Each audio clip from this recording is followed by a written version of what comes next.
शेतकऱ्यांची पूर्ण कर्जमाफी करणार असं देवेंद्र फडणवीसांनी म्हटलंय।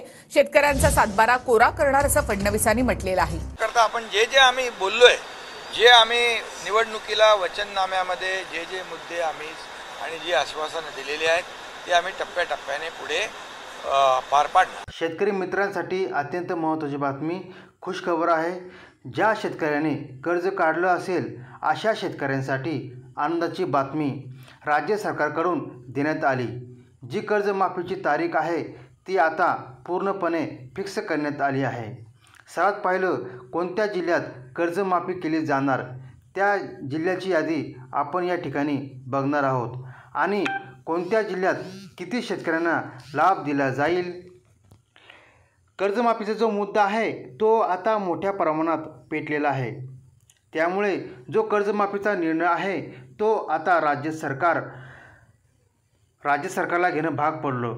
सामान्य शेतकऱ्यांचं कोणत्या तारखेला कर्जमाफ होणार, कोणत्या तारखेपासून तुमच्या कर्जाचे पैसे नील होणार अशी माहिती आपण बघणारच आहोत।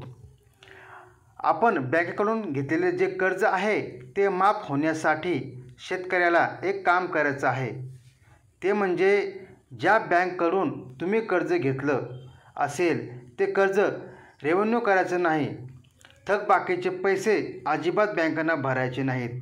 कारण आता पेरेत भरपूर शेतकऱ्यांनी बँकेला त्रासून आपलं कर्ज रेव्हेन्यू केलं, तर काही शेतकऱ्यांनी आपलं सर्व कर्ज बँकेला परत केलं। त्यामुळे तुम्ही जर कर्ज परतफेड व कर्ज रेव्हेन्यू बद्दल विचार करत असाल तर असा विचार बिलकुल त्या ठिकाणी तुम्हाला करायची नाही। कारण राज्य सरकारचा कर्ज माफी करण्याबद्दल 100% विचार आहे। कदाचित जर तुम्ही वर सांगितलेली गलती केलीत, थकबाकीचे पैसे भरून आपलं कर्ज रेव्हेन्यू केलं, तर तुम्ही नियमित कर्ज भरणारे शेतकरी आहे म्हणून तुमचं कर्ज माफ केलं जाणार नाही। त्यांना सरसकट कर्जमाफीचा लाभ घेता येणार नाही। फक्त रेग्युलर कर्ज भरल्यामुळे सरकारकडून एक प्रोत्साहन अनुदान देण्यात येईल। हे अनुदान सरकार 50,000 देऊ शकतं किंवा यापेक्षा कमी देखील देऊ शकतं। उद्धव बाळासाहेब यांचे 2019मध्ये सरकार असताना नियमित कर्ज भरणाऱ्या शेतकऱ्याला 50,000चा प्रोत्साहन अनुदान देण्यात आला होता।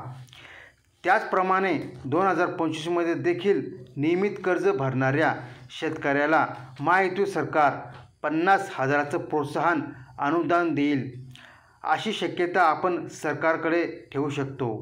सध्या राज्यामध्ये बघायला गेलं तर ज्या शेतकऱ्यांनी बँकेकडून कर्ज घेतलं होतं, जवळपास कर्जमाफ झाल्यावर 1,60,000चं नवीन कर्ज शेतकऱ्याला बँकेकडून दिलं जात होतं। आता या कर्जाची मर्यादा वाढून 2 लाखापर्यंत करण्यात आली। म्हणजे कर्ज माफ झालं तर आता शेतकऱ्यांना 2 लाखाचं नवीन कर्ज बँकेकडून घेता येईल अशी माहिती आपण बघणारच आहोत। त्या अगोदर सर्वात पहिलं बँकेची यादी जी आहे ती आता राज्य सरकारकडून प्रकाशित करण्यात आलेली आहे।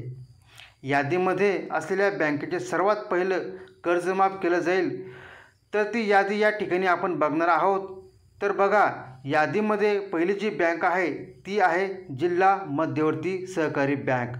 ही बँक राज्य सरकारच्या विभागाखाली असते आणि विशेष म्हणजे या बँकेमधील भरपूर शेतकऱ्यांनी कर्ज थकीत ठेवलं आहे आणि या बँकेचा कर्जाचा थकीत आकडा जो आहे तो दुसऱ्या बँकापेक्षा सर्वाधिक आहे।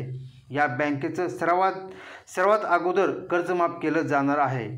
त्यानंतर दुसरी बँक आहे state bank of India. He bank Bharat सरकारच्या नियंत्रणाखाली असते।